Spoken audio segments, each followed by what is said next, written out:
we cured our salmon, right? Remember we did that, yeah?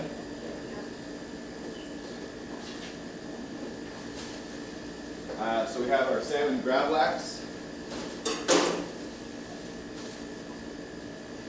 and our smoked salmon, right? Yes. So the gravlax, both of them we did with dry cures, right? We rubbed them down with salt and sugar and some different spices, right?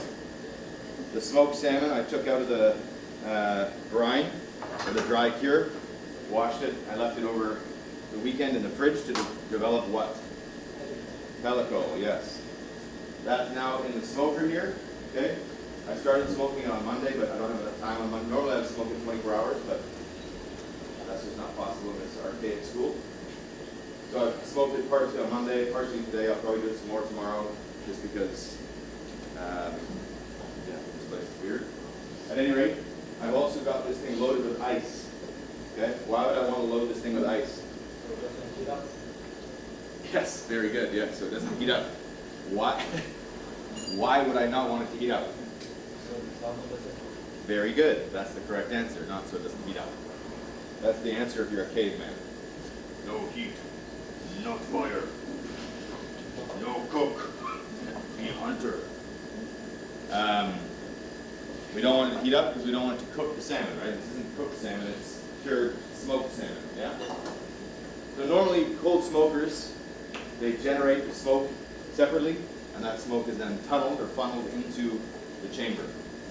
So for example, if I was cold smoking with this, if this was an actual cold smoker, the wood chips in the fire, the heat source would be outside, okay? And it would go across and then or up and down, okay? But the smoke is usually generated outside because the smoke is creating what? Heat, right? And as was pointed out, go heat, right? So I put ice in there to mitigate the temperature, regulate it a bit more, okay? So the ambient air temperature is very, very cool because I don't want it to cook, right? That's the first thing. Also, I pulled out our salmon gravlax, washed everything off, patted it dry, okay, and then I just coated it with a coat of fresh chopped dill, okay? This today we're going to vacuum pack and put it into the fridge. Actually, we'll probably put it in the freezer because we don't need it for a few weeks. So we'll vacuum pack today, put it in the freezer, and then when we need it in a couple weeks, we'll take it out of the freezer. It's very easy to slice when it's frozen. And we'll get some bagels, and we'll have a proper lox and bagels breakfast, okay? So that's our finished gravlax, okay? This can be eaten as it is now. It can be frozen. It can also be refrigerated for a few weeks. So it's quite versatile, all right? The gravlax also, if you wanted to, you could add stuff like charcoal powder and make it black. You could add beetroot juice and make it purple. Okay, I've done cured salmon with beet juice. I've done it with charcoal powder. I've done it with saffron.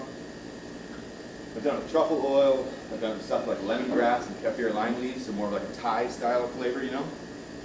So really, the possibilities are very, very open.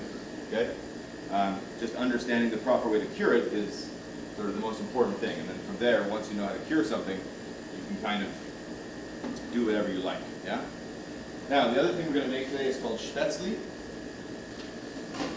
Does anyone know what spätzle is? Huh? So is ramen noodles. So is ramen, but that's not what we're close to what we're making today. Bread is similar. Right. I don't know what that means, but what are you, like a samurai or something? It's a German dumpling. Okay?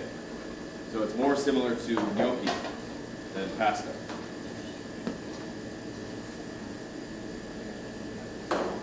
At any rate, it's from Germany. Yeah? So I've got here, so what's your recipe? Oh, you don't have a recipe, right? So I've got here some flour, all-purpose flour. Was there not eggs? Was there not supposed to be eggs in here? Where's your order list?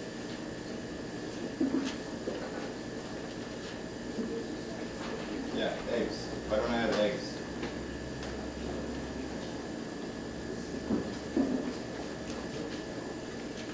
Took you guys 1 hour to actually make a mistake with this? That's 8, 9, 8, 9, 10, 11. You guys could be a little more accurate. I mean, it took you guys 1 hour to do this, which is pretty sad. And you still didn't even get it all done properly yet.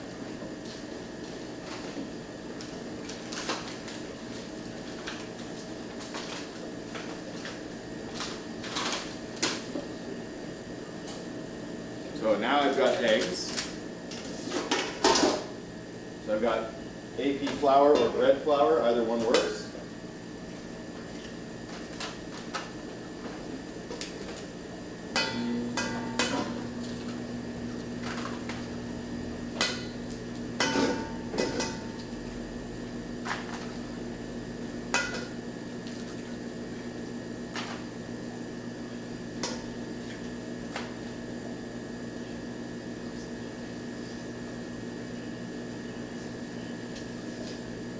And spätzle also can be made in a variety of different flavors.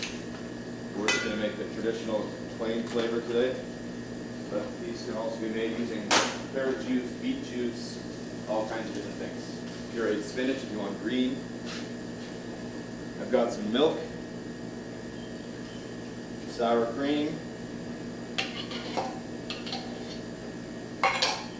melted butter.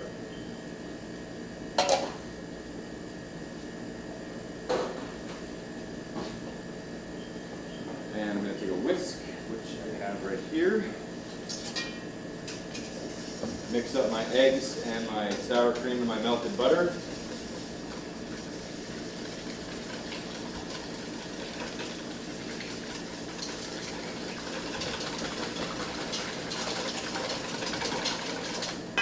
I'm also going to season it with a little bit of salt and pepper. Remember, the flour has no flavor, right? So you need to be pretty aggressive with your seasoning. And I think we need nutmeg for this as well, maybe? No, but I'll put a little bit in. A little bit of fresh nutmeg as well.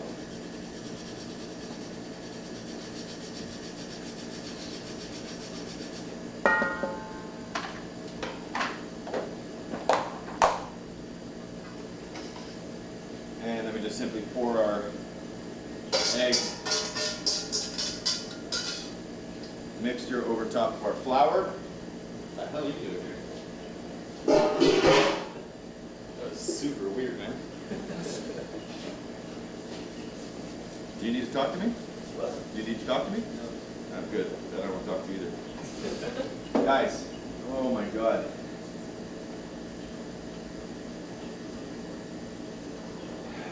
I don't even know what to say to you guys. 1 hour, no eggs, 1 hour, and this is even flour.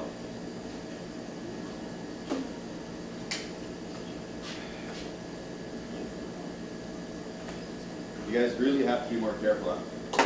Like 100 times more careful and 100 times faster. What if you're making a loaf of bread and you serve that and a customer buys it? I mean, you're going to look like the biggest idiots on the earth, you know?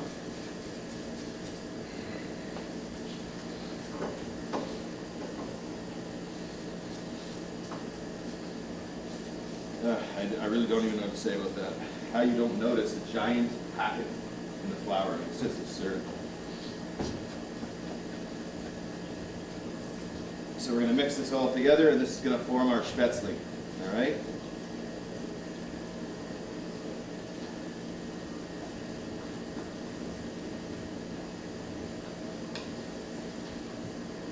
So that's our spätzle dough. I'm going to let this rest for a little bit and hydrate, and I'll give it a mix up later. Once it's a little more hydrated and smooth to mix. Now, we're going to start making some sausage. So for the sausage today, we're going to be using hog casings, okay? Pig casing. So this is the pig intestine. Okay, it comes packed in salt. That's to help preserve it, keep it from going bad. Before you use it, you need to soak it in cold water, or else you're going to have very salty sausages. likes.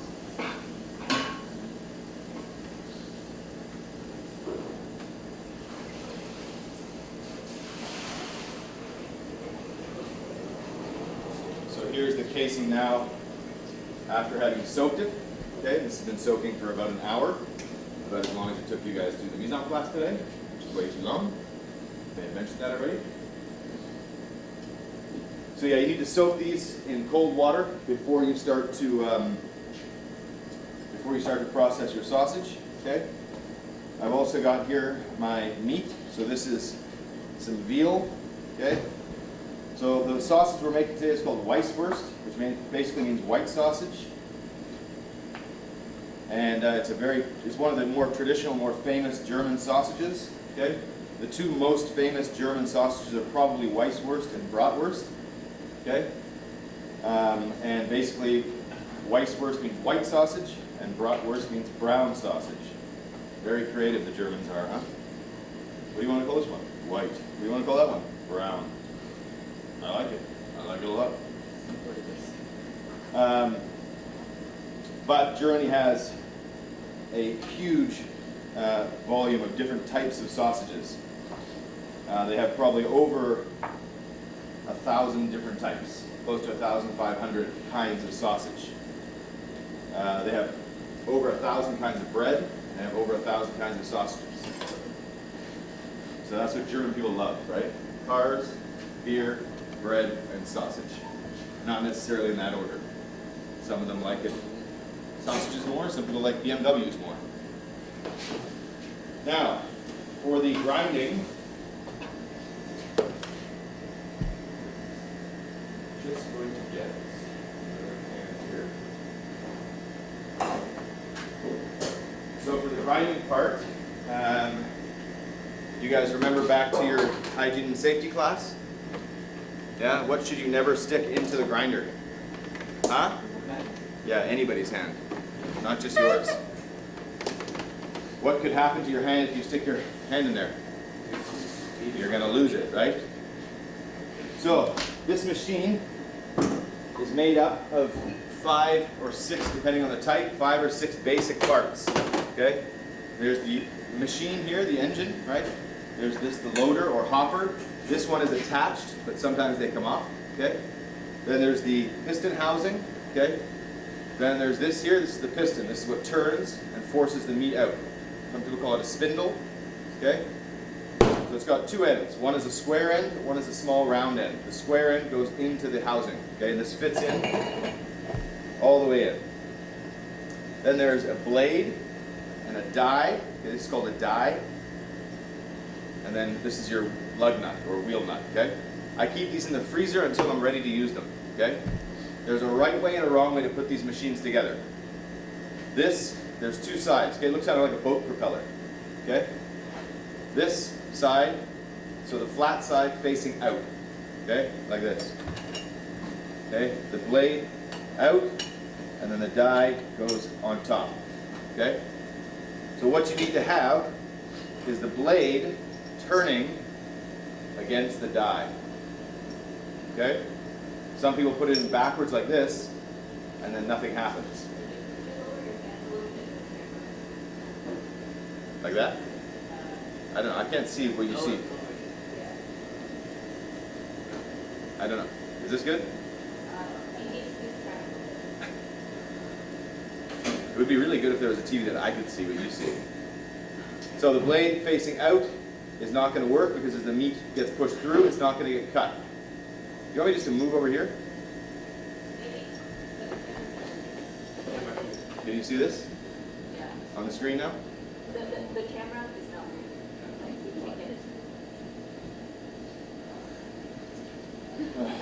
Okay. Anyways, the blade faces out towards the die. Okay? Once your blade goes in, the lug nut goes on, and you have to screw this thing on hand tight. Okay? You don't need to screw it on super, super tight, yeah? Now when I'm grinding meat, depending on what kind of sausage you're making, you might use 2 different dies. Dies have different size holes, okay?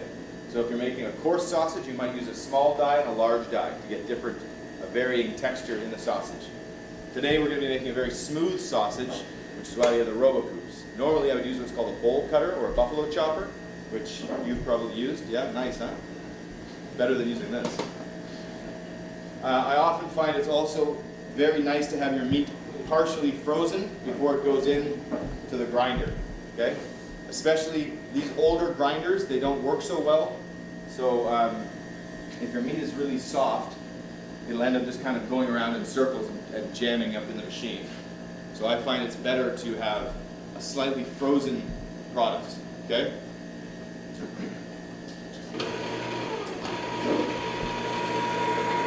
Also, when you're putting your meat in, don't shove in more than you can grind at one time, okay? Just put it in, as it comes out, put in more, okay? Don't overload the machine.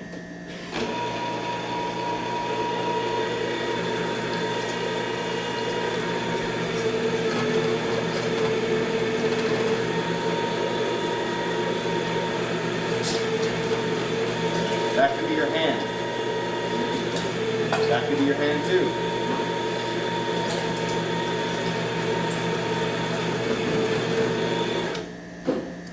In this recipe, we also have onion.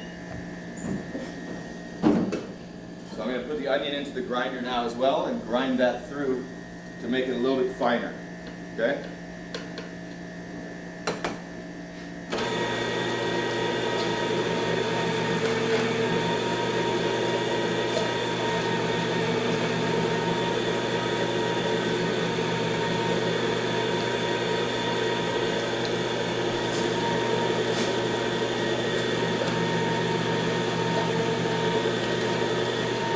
So I'm just kind of watching inside here, and as the meat kind of clears out, then I put more in. What you don't really want is to have it piling up, okay? It's unnecessary, right?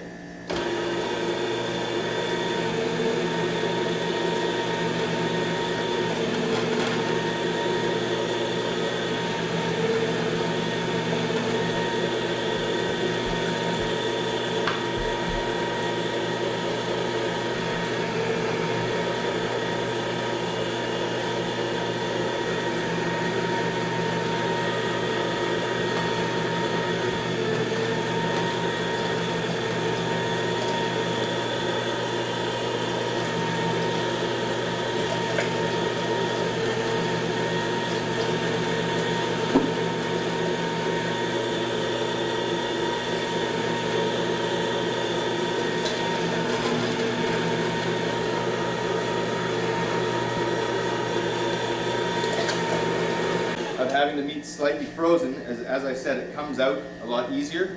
Okay, you see it came out really smooth, no clogging, no backing up.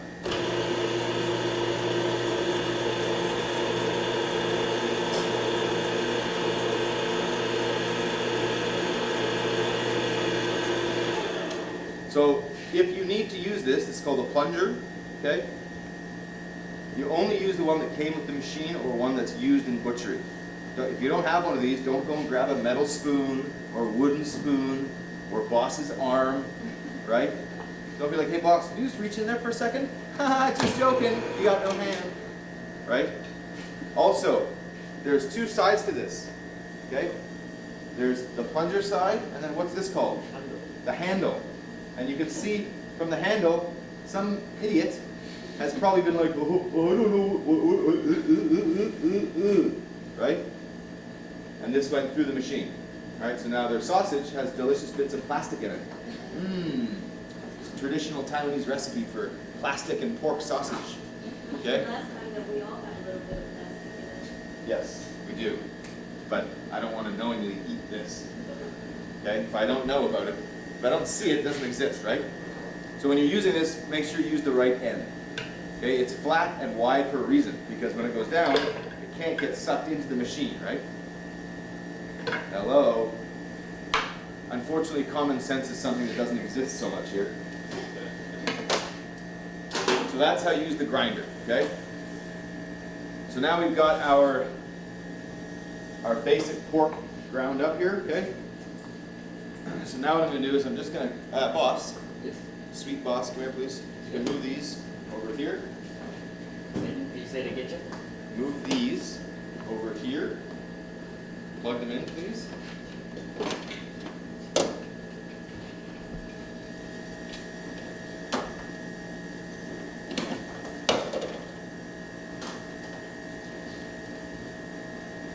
think we'll just use 2 today, so I feel like putting another one.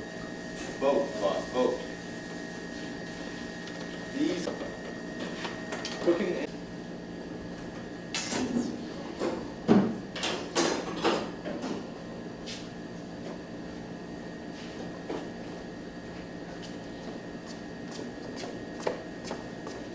Right here, please.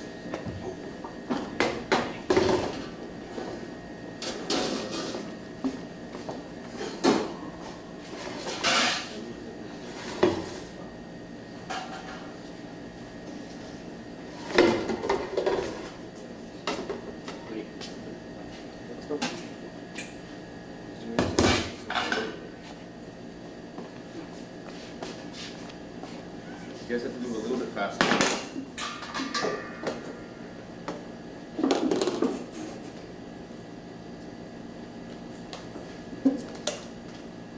All right, this machine also, this is the hand crank one obviously, but it's 2021, which means that in actual butcher shops you get a mechanical one, okay?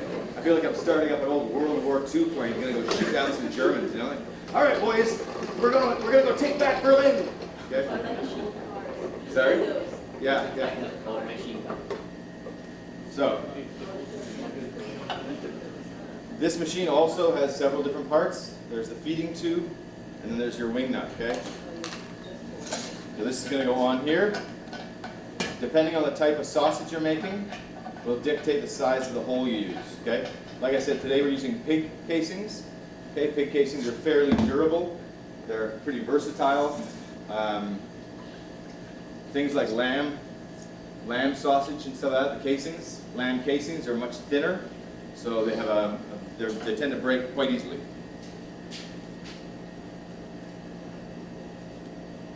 So now what I'm going to do is using, again, like I said, normally I would use a buffalo chopper, and all this stuff would be mixed in the buffalo chopper. But I need to mix this by hand. Take my sausage mix.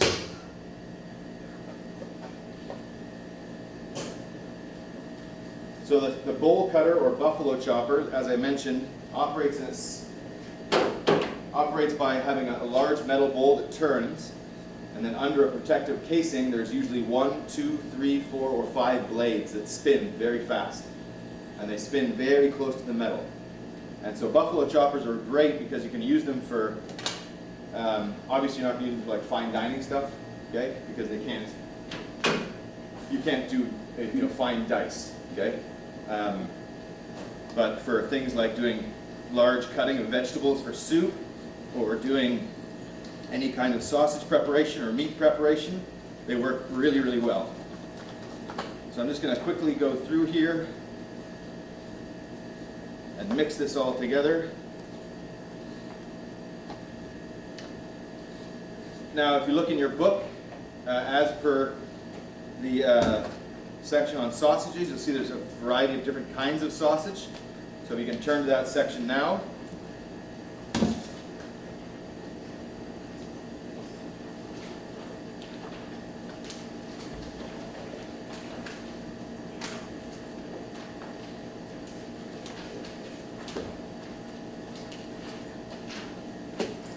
You see that in the book? Should be near the end. Huh? Yes.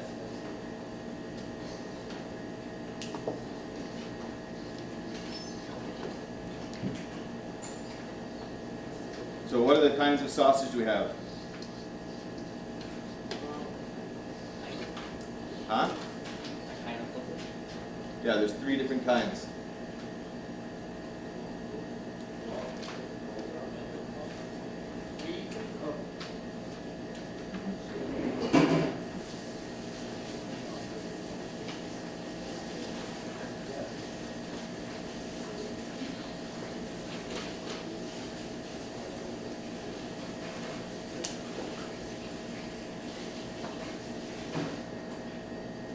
So what kinds of sausage do we have? Raw fermented. Speak up, please. Raw. Raw cooked and Raw fermented. raw fermented and pre-cooked. Very good. So what kind of sausage are we making today? Huh? Raw. Raw cooked, right? So can you give me an example of something that would be a fermented sausage? Huh? Smoked sausage. Any kind of sausage could be smoked. This could be smoked, right? But this isn't a fermented sausage. How about chorizo? Yeah, there we go. So chorizo is a fermented sausage. Okay, it's all raw.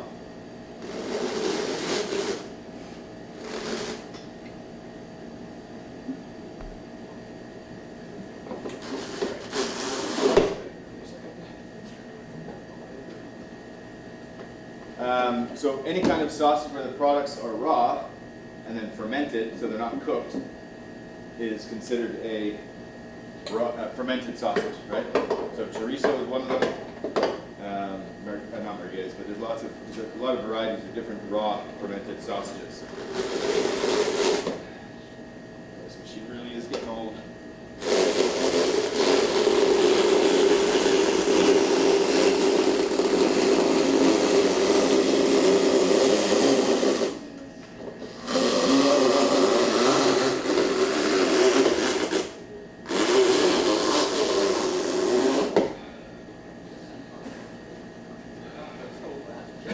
Yep. Is it possible to brush oil on your Well, sides?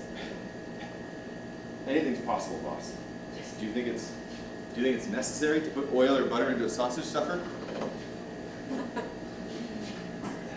So you can build Boss? Do you think it's normal that you would put oil or butter into a sausage stuffer? No. So yes, anything is possible, boss. I could put chocolate in there. Right? Why not? It's possible, right? Would it help? Yes. Should we have to do it? No. Which means that this seal, you see the seal is really big around the sides here. It means it's old, right? It needs to be replaced, which will probably never happen in my lifetime here. But let's see how that works. If this oil doesn't work, I'm going to put butter in.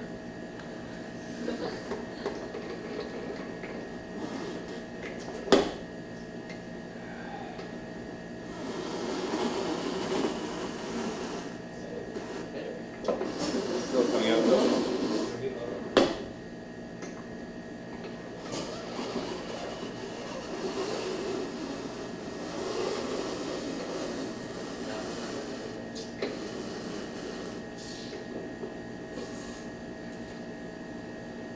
All right.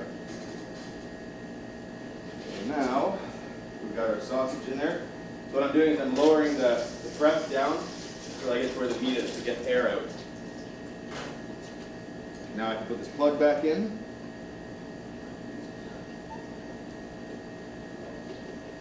Now we're going to attach our links, our casing here. So I want to find one end.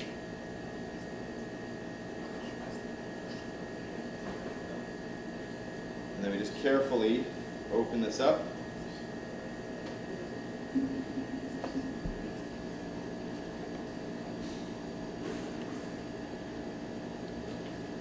And I also like to have quite a bit of water handy when I do this.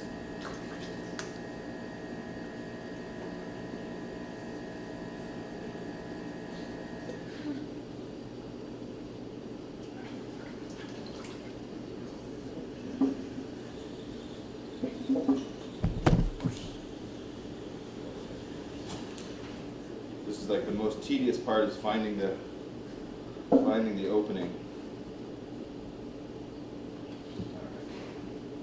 Go. Oh, unlucky me.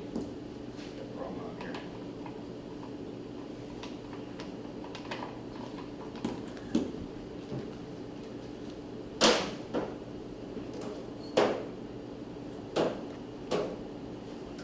Size, but I guess these hog casings are a bit small. So we're just going to load this right up on the end of the tip here, and carefully, I'm Again, lots of water is good.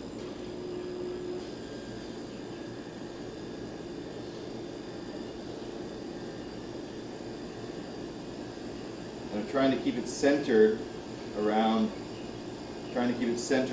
the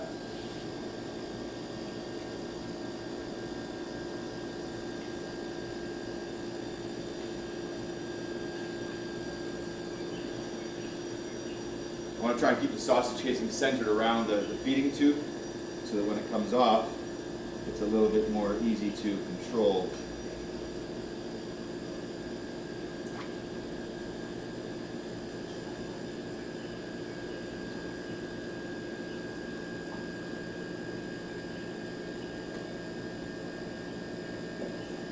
As I mentioned, hog casings are quite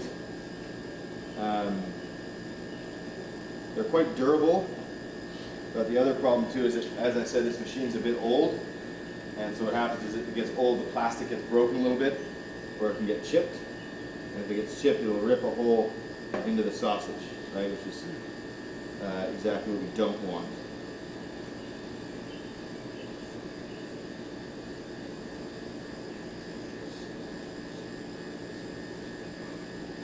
So you can use, there's a lot of different varieties of casings you can use. So like I said, today we're using pig casing or hog casing.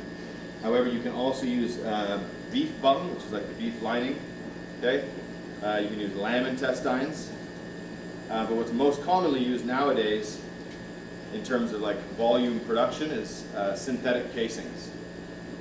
Okay, because synthetic casings are cheaper, they're easier to use. This is also a problem. The local suppliers, when they give us these casings, they just give us a huge rung of it, and it's all just tangled up like crazy, and it's really difficult to use. Okay, there we go.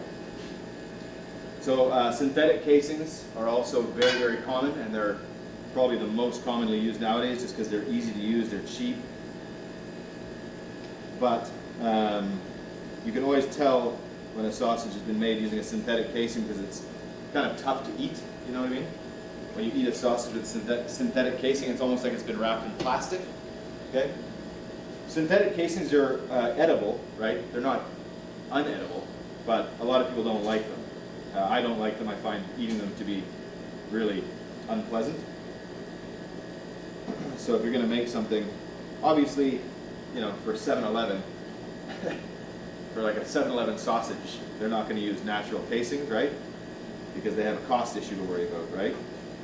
But if you're working in a nice butchery shop or in a hotel or something like that, then you might want to consider using natural casings as opposed to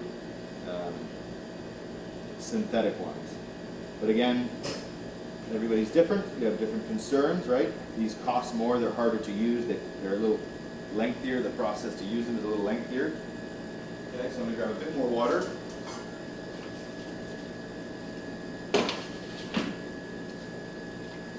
Like I said, I just like to keep a nice amount of water here so that it's a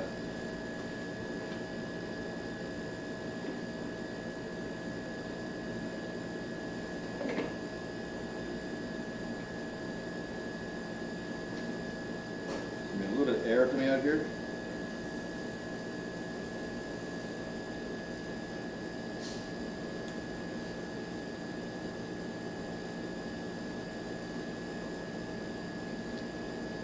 A little bit of air coming out here. And now we're just going to keep going through.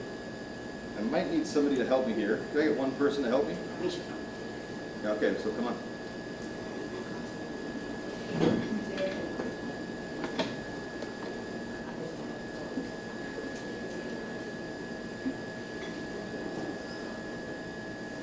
Boss, come on. You're just turning a handle. You don't need to watch. You're literally just turning this handle. Slowly turn that. Yeah, go.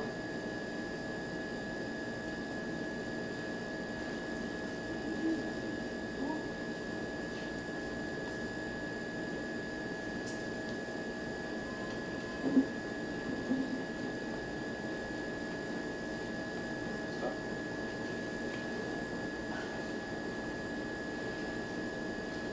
How easy is it to rip if it's overstuffed? pork, like I said, the pork ones are pretty good. Okay, slowly, keep going. Pork ones are pretty good. Obviously, you know, the fresher they are, the better. And also, if you soak them for a while, it's good as well. They become more pliable.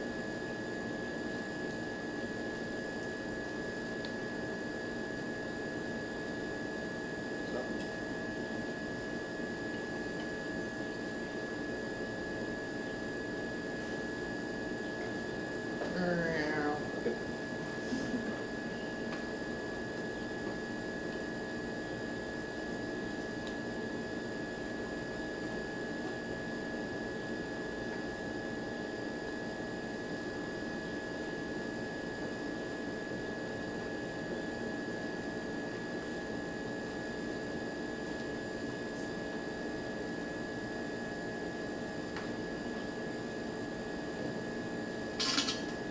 Stop.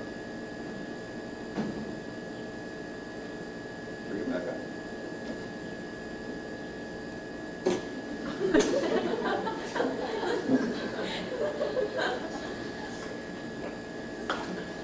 I had thought about ordering some gooey duck for you guys to try, but if you can't handle this without laughing, imagine if you guys saw gooey duck, you'd probably cry.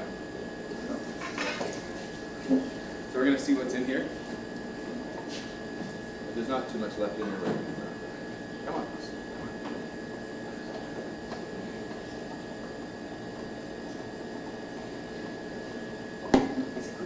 Yeah, for 1 hour, I'm probably sure you get enough exercise with it already. Okay.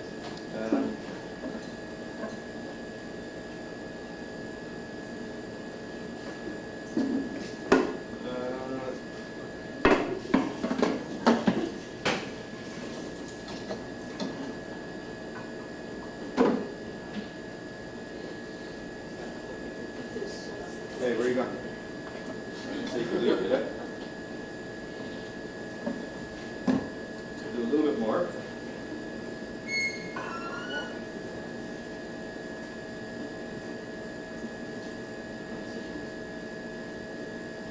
So we'll do a little bit more because I still have some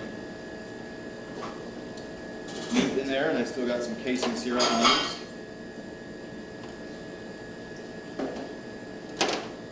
But it's not very much, so it should probably be enough.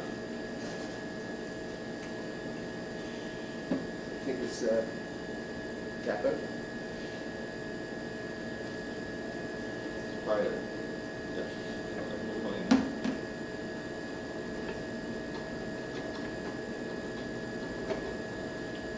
So I got a little bit of sausage mix left. So I'll just do a bit more.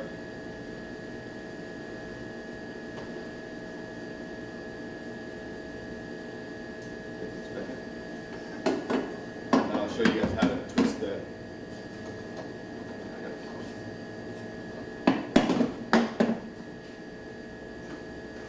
Slowly start to lower it again.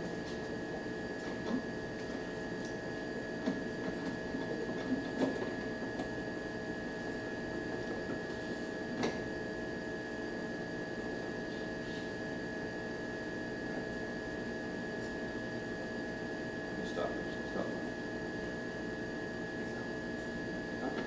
Yeah, stop for a second.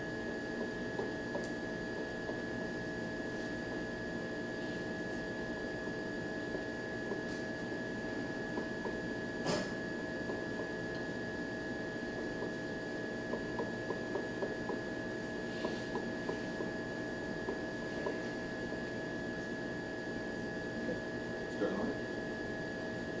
And yeah, so after this, I'll show you guys how to link these up a little bit. There's a few different ways. And then we'll get our, no, leave that out. And then push it down. You need the air has to come out through that hole.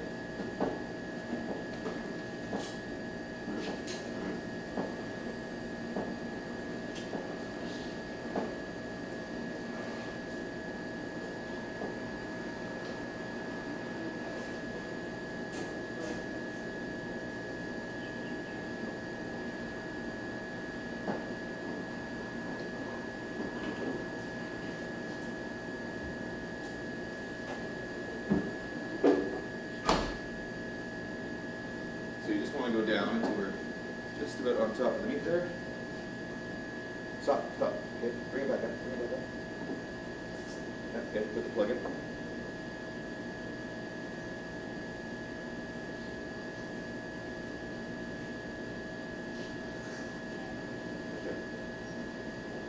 Okay. And slowly start turning.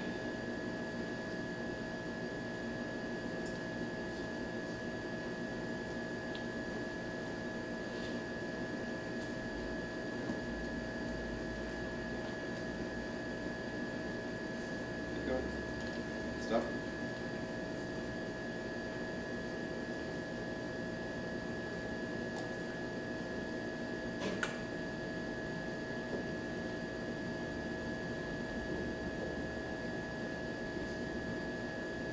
Okay.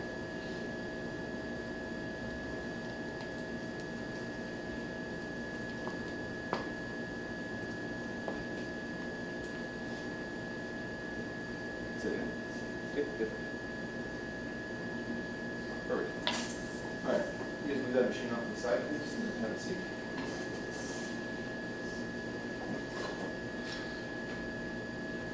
Boss is getting a full body workout today.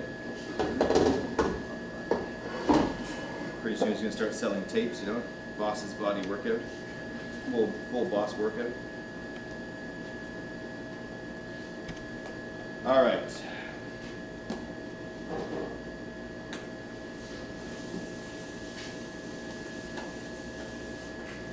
So to link these up, there's the traditional, and I'm not going to do too much because it gets a bit tricky then once you started linking them.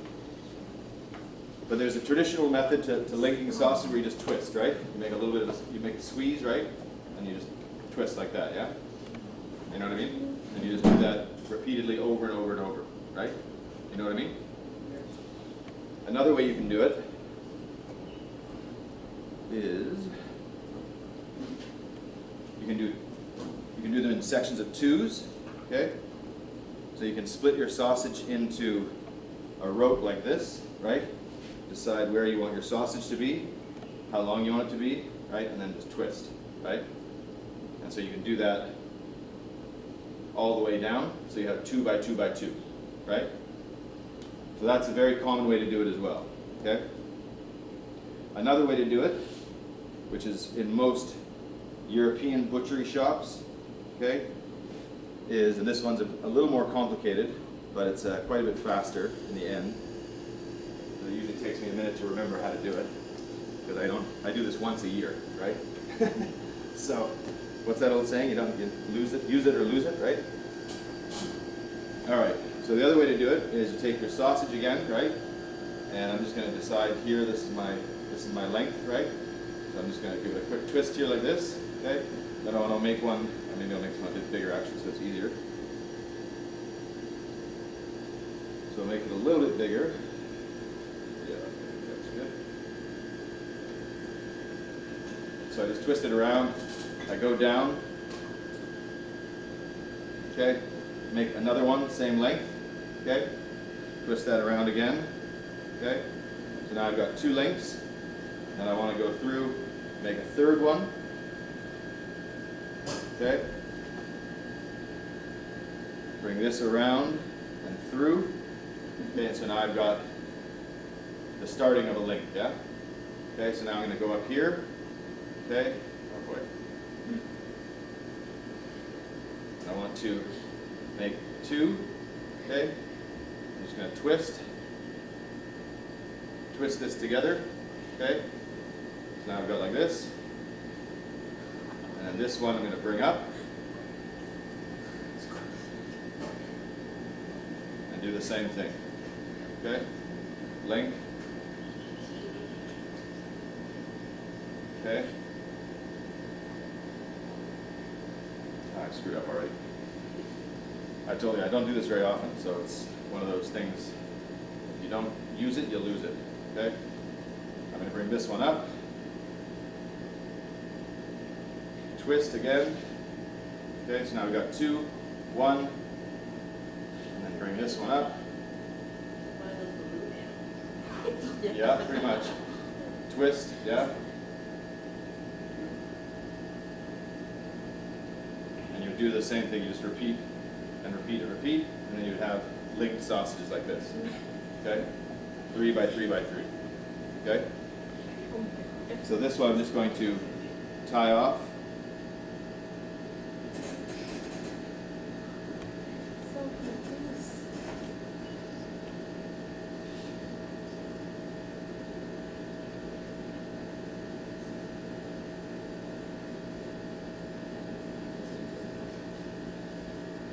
So this is what you'd normally see in a lot of European butcher shops, okay, just hanging in the windows, right?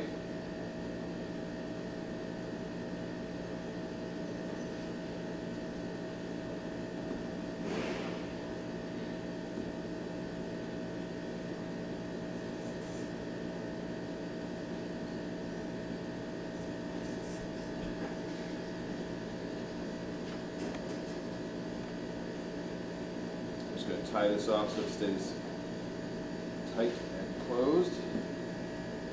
Right, yeah, so quite often in European butcher shops you'd see this hanging in windows, right? And this they would either sell as whole things or they would cut them into smaller links. All right, so we'll do that again. So we're going to figure out where our sausage is, okay, the size. Okay, so we do 1, then we do 2,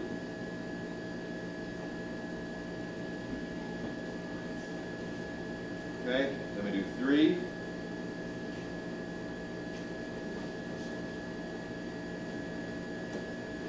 okay, this one we're going to bring through and around.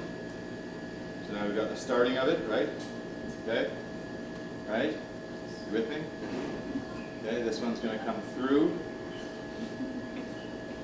We're going to do a double length here, right? Okay, you're with me here? Twist. Okay. This section, I'm going to bring through. This section, I'm going to bring around, through. Yes. Oh. Okay. This section, I'm going to bring around and through. Okay. I'm going to pinch it and bring it through. 2 more. Okay. Pinch it, bring it through.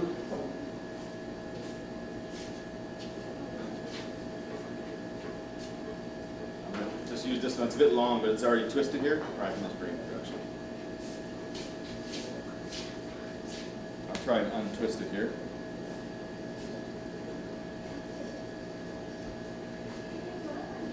Okay, there we go. It's a bit better. All right.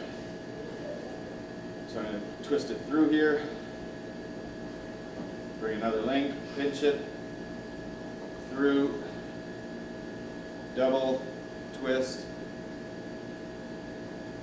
through, bring it through, double, oh, it's getting kind of heavy actually, twist, through, around, twist it, double, and then I would have preferably one more piece here, but that's not going to happen. And then so you have your links of sausages. Okay? We don't do that here. This is Wakanda. We don't do that here. All boss will have is blood and dust. Okay, that's it. Like I said, that's it takes a bit of you know, like riding a bike. You know, I remember how to do it. It's just like once you start doing it, then I have to like.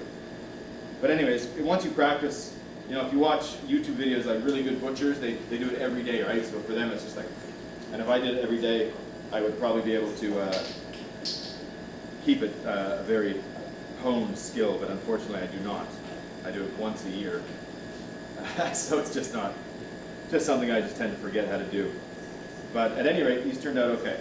So like I said, this is one way in a butchery shop that is very common, because once you get good at it, you can do one of these, you can do a very, very long one in about 30, 40 seconds. You know, they're just like, you know, they do it very, very quickly. This also looks really nice. You know, if you're walking by a butchery shop and you see this in the window, you think, this is probably a good butchery shop, right?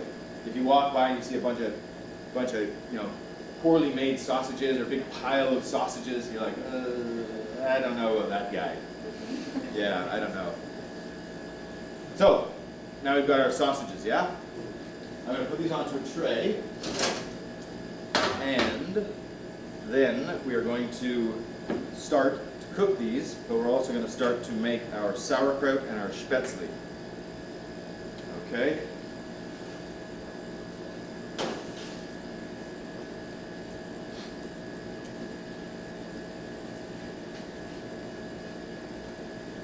So to make our spätzle,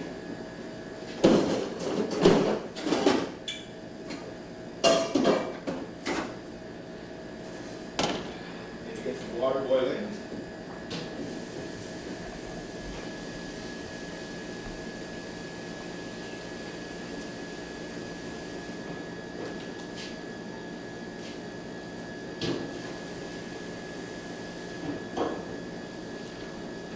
So we're going to start boiling some water for our spätzle. And for our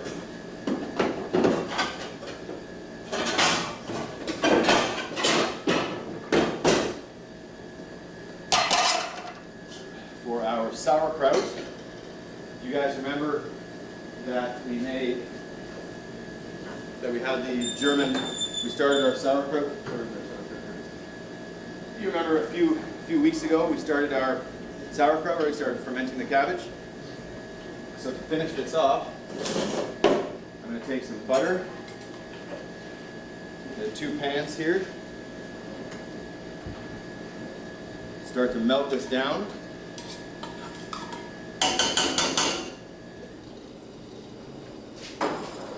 Take a little bit more.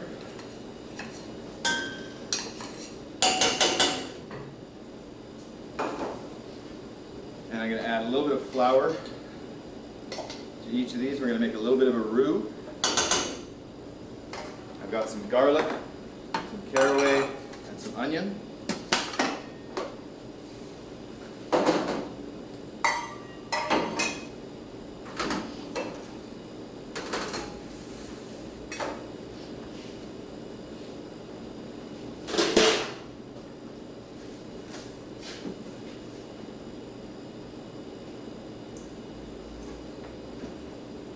I'm just working on something else at the same time.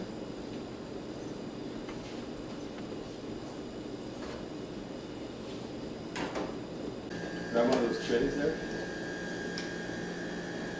The red trays in the oven. Yeah, just pop these into the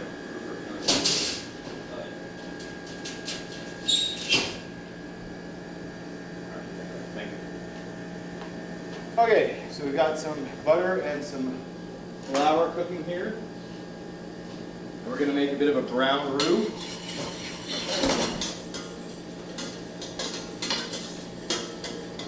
Can you give me a bit more flour? I've got some salt and water here. This is for our spätzle as well.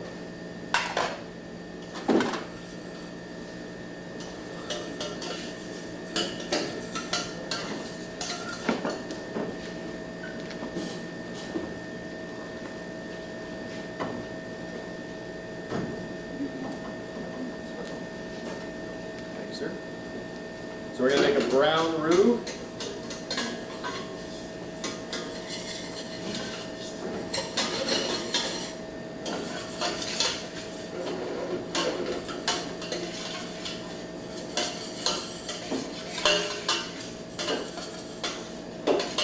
The proofer was already on, right?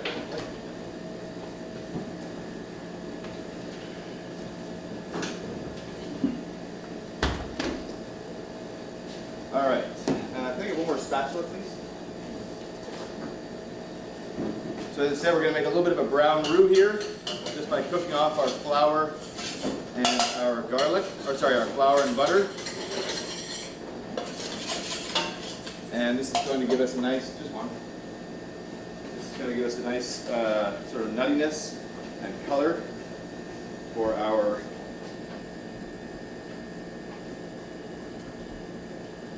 spätzle, or sorry, for our sauerkraut.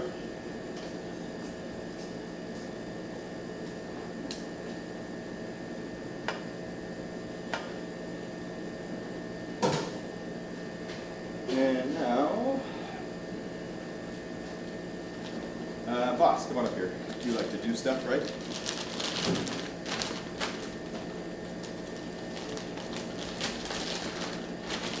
Fill those piping bags, please. With the Spätzle mix, yeah. So we're just going to lightly brown off this roux. So I don't know if you can see that on the camera or not, but it's light brown, very light brown color. Okay, not too dark.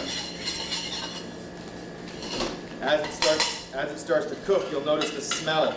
It'll start to get kind of a nutty smell, almost like almonds.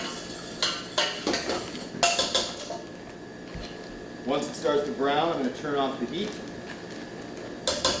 I'm going to add some of my garlic, some of my onion, and a little bit of caraway.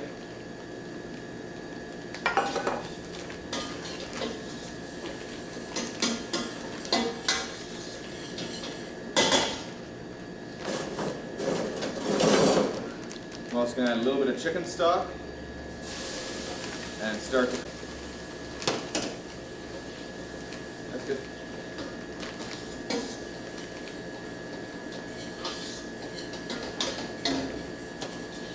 So a little bit of chicken stock in each of these.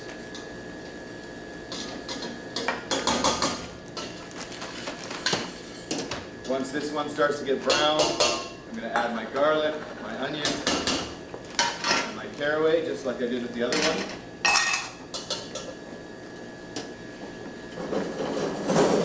Hey, Chef, Yeah. what typically goes in a bratwurst? Sorry? What typically goes in a bratwurst? Inside. Yeah. You mean the filling? Yeah. Usually veal. Veal? But a lot of times now people put veal and pork, because veal is very expensive.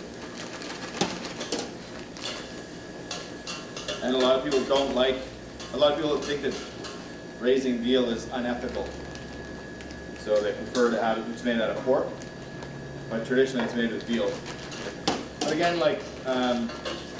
Germany is very regional. So if you go to one place in Germany, they might tell you that it's made with only veal. If you go to another place, they might tell you it's made with veal and pork, right? So it's very dependent on where you are.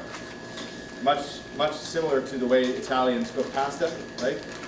If you go to one part of Italy, they'll tell you the spaghetti bolognese is made one way. If you go to another part of Italy, they'll tell you it's made a different way. So it's very regional, but it's definitely veal and pork or just veal, which is what makes it white. Bratwurst is made with just pork, or sometimes a little bit of veal, but primarily just pork. And it uses different parts of pork. The Weisswurst we made today, we only used the loin, okay? Loin and back fat. And so by using just the loin, when pork loin cooks, it stays white. When pork shoulder cooks or pork butt cooks, it turns dark gray, right? It turns a different color.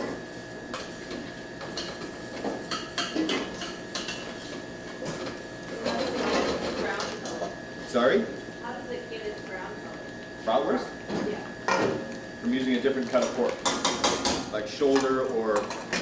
Are you asking how the pork gets a different color? Yeah. You mean like, what's the difference Like between... this, because you said it's a brown sausage. Yeah, so it gets its color from from using a different cut of pork. For example, like the shoulder or the butt. So when a pork shoulder or a pork butt is cooked, it turns dark gray, right? Right. So I mean, a bratwurst isn't really brown. It's more of a browny gray color, and that's from the mixture of pork used in it. All right, so now I've got my sauerkraut into our brown roux here. Just leave him right there. Just leave him right there. There's no need to move him around. Okay, so we're going to mix these up. So our sauerkraut's going here.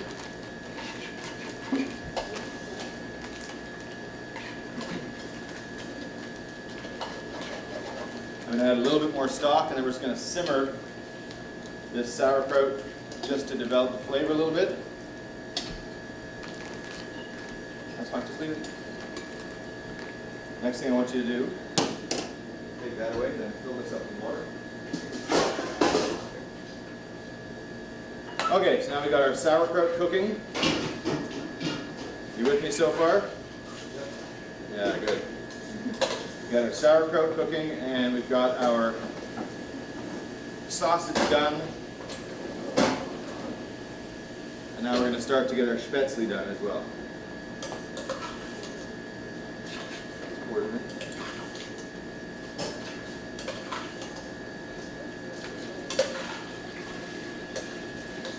No water should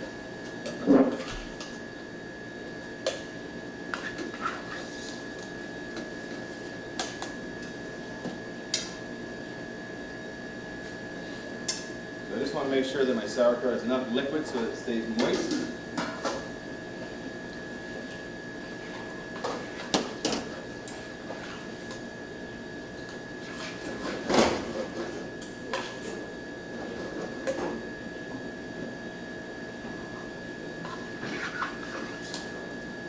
Now for our spätzle, traditionally a spätzle is made using a special machine.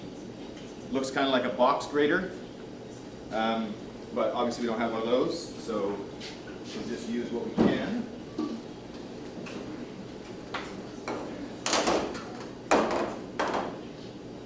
So I'm going to take a little bit of my spätzle mix.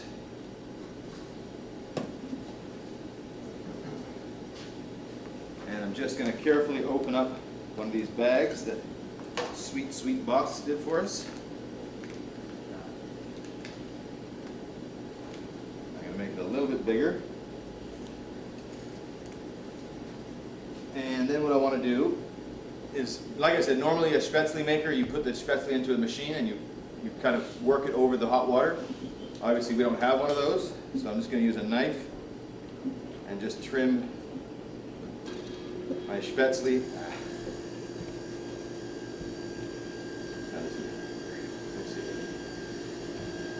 Where's that strainer you had for the sauerkraut before? Richie? The strainer you had for the sauerkraut? Yeah, never mind. Okay. Yeah, we don't really have the right device for this, but that's okay. I'll just do my best to do it like this, which is not going to work. Like I said, normally you have a special machine used for this, but we don't have one, so yeah. Can you use scissors? Yeah, you have a pair? You have a pair?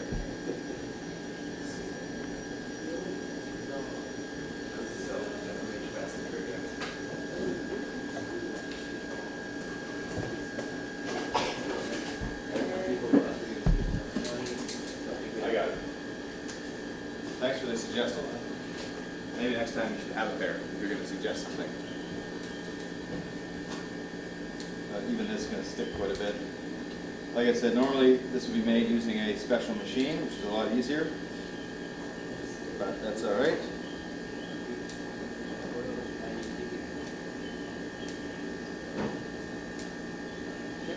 Yeah. I once saw people using things like similar to a pan with a hole and they just Perforated. I literally just said that. Yeah. You were listening? I said there's a special machine used for making spätzle that looks like a box grater. Do you know what a box grater is? You know what a box grater is? A box grater. I think he's talking about not using the machine, but just a perforated sheet pan. Oh, well, we don't have one of those either. Are you talking about like a sheet pan? Yeah, he's talking about perforated sheet pan. Oh. Well, I see. Yes, I've seen people make it in lots of different ways. With the strangest comments. Once the spätzle floats, it's done. So I'm just going to keep cutting away here.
was fairly lucky because my last school, the director of the school was from Germany, so we had all the proper tools to do the classes, you know. It was very, very nice. But we do the best we can here, right? So our sauerkraut is just simmering away here. And it's because that flour and butter we added, that roux, it's just kind of thickening up a little bit. I'm going to just get my spätzle out here.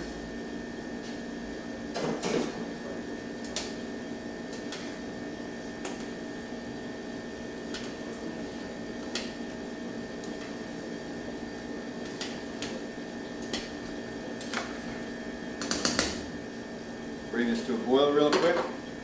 Then we'll start another batch, and then we'll start to cook our sausage, and then we're done. Well, we're almost done, actually.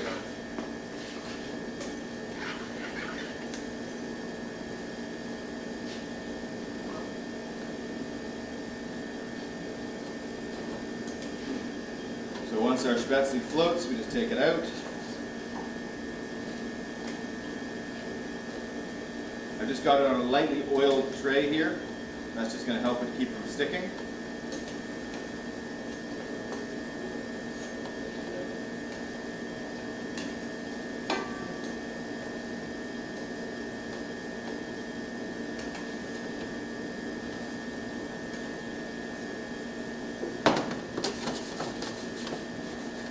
So normally spätzle would look like teardrops almost, because you would force it through the machine.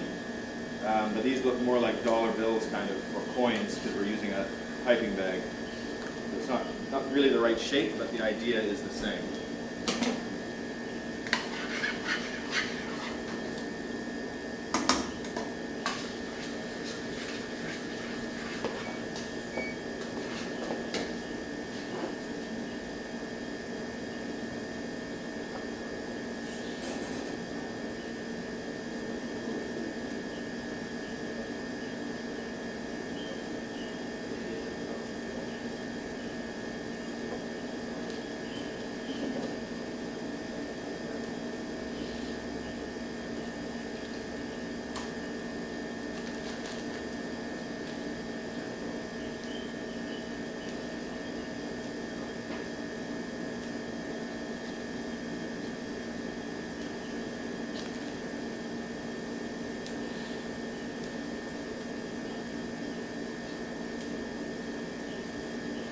Boss, why don't you go here and finish this for me? I'm tired of doing it.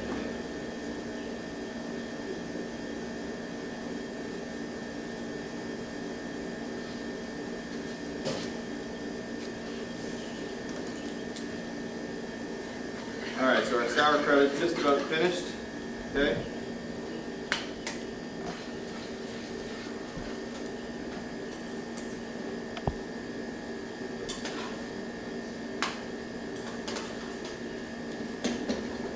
We're going to let that keep cooking for a minute. Tidy up a wee bit here.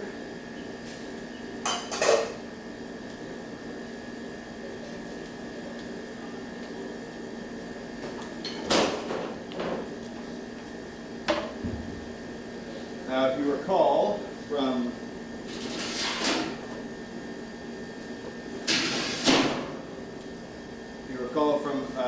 week 2, week 3, we started our pancetta and our guanciale.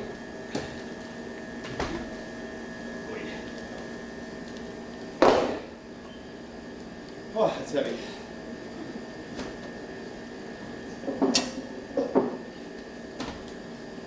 So now our pancetta and our guanciale are finished.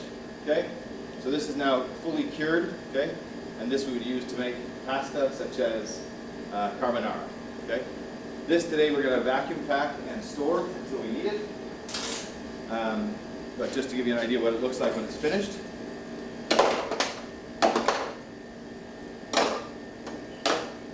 And also our pancetta.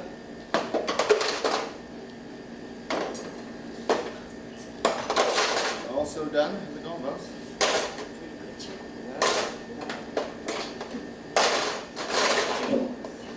Okay. And then our pancetta as well.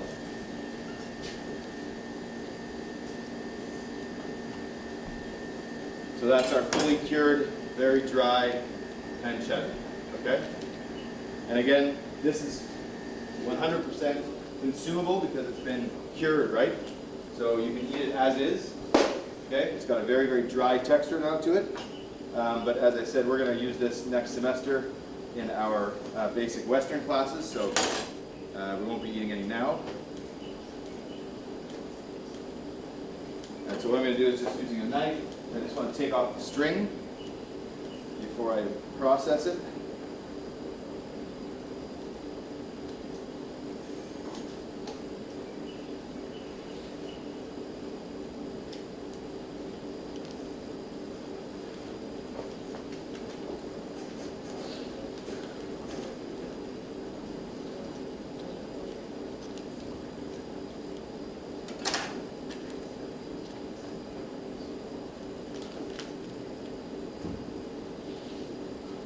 And these kinds of meats are actually very expensive in Taiwan.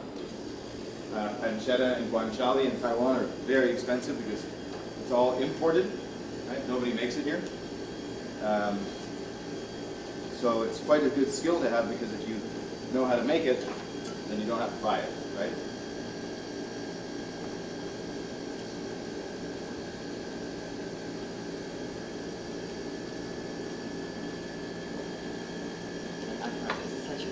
What? Can I ask for help? What? Can I ask for help? Yes, please. No? Yeah, you can ask for help. You can ask for help. But you can't do it with one hand? Are you? What? Are you? Hmm? I need you.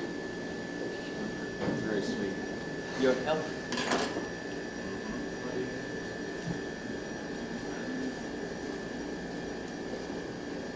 Okay. Any questions about the pancetta?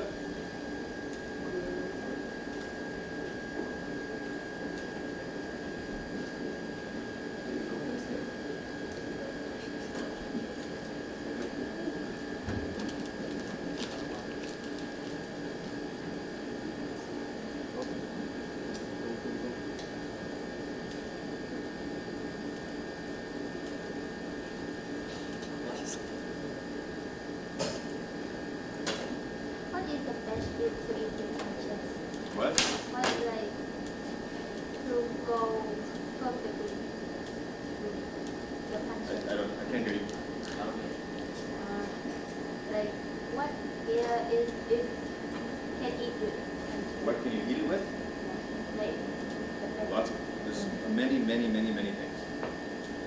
It goes well with pasta, it goes good with tomatoes, it goes good with olives, it goes good with bread, it goes good with eggs. There's a huge variety of, basically any cured meat, most cured meats are the same, right? They're salty meat, right? Salty pork meat, right?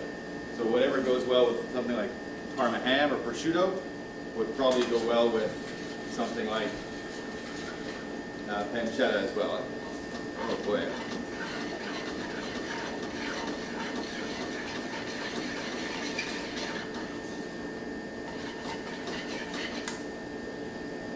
Okay, so our sauerkraut's done. I think you guys can stop.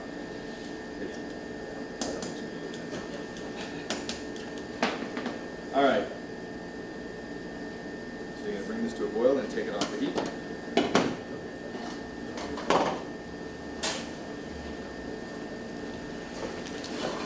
And on our Weisswurst, we're gonna drop into some water here just to start cooking.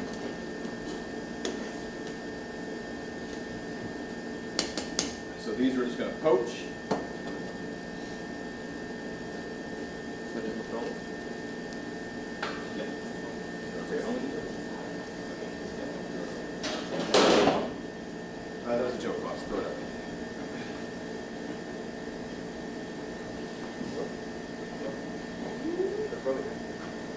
Throw it away.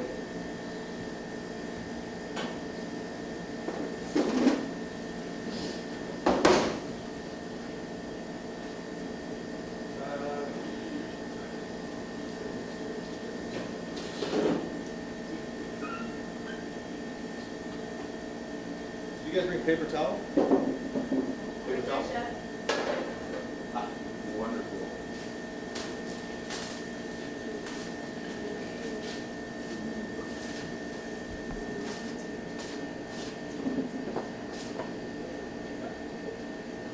So there's our pancetta ready to go. And like I said, this we're going to just vacuum pack today into individual packs and store it in the freezer until we need it next semester for using for our pasta.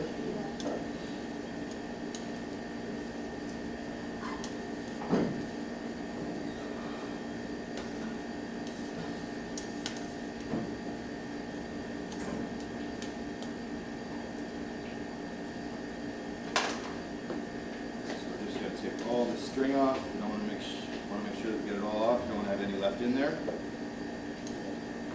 So a lot of guanciale and pancetta is made in Italy. Yep. What are the prices? Because, I don't know. Expensive. Over 1,000 NT a kilo. no, I mean like Italy is considered like cheap. Yeah, it is cheap. Yeah, for sure. There's some that's like sort of, you know, higher quality pancetta and guanciale, but for the most part, it's not an expensive cut of meat. I mean, remember that it's made from the belly, right, which is not so expensive, and also the jowl, which is also not so expensive. So both of the cuts are considered to be pretty cheap. Something like Parma ham, because that's made from the whole leg of the pig. Parma ham is quite expensive because it takes 9 months to make, at least 9 months for the proper cure. And centipedes we're not going to keep. So it takes at least 9 months, which is one of the reasons why it's so expensive to get Parma ham. Yeah, turn off the heat.